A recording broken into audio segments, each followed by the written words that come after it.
খুশির খবর দিয়ে মেহজাবিন লিখলেন, কি সুন্দর একটি সকাল। সকালে ভক্তদের সঙ্গে খুশির খবর ভাগাভাগি করলেন অভিনেত্রী মেহজাবিন চৌধুরী। তিনি খবরটি ভাগাভাগি করে লিখেছেন, কি সুন্দর একটি সকাল। সুখবরটি এসেছে মেহজাবিন অভিনীত প্রথম সিনেমা সাবা থেকে। এটি গতকাল বেঙ্গালুরু আন্তর্জাতিক চলচ্চিত্র উৎসব থেকে প্রতিযোগিতামূলক এশিয়ান বিভাগে পুরস্কার পেয়েছে।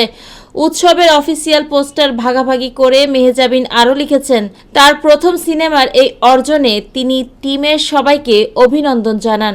সাবা সিনেমার দৃশ্যে মেহজাবিন চৌধুরী নির্মাতার সৌজন্যে গতকাল শনিবার শেষ হয়েছে ভারতের ১৬তম বেঙ্গালুরু চলচ্চিত্র উৎসব।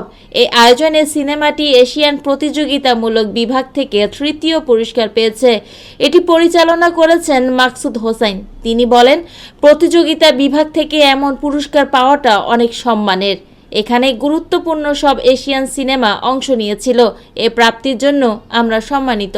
এদিকে বেঙ্গালুরু চলচ্চিত্র উৎসবে এশিয়ান সিনেমা বিভাগে সেরা সিনেমা হিসেবে পুরস্কার জিতেছে ইরানের in the land of brothers.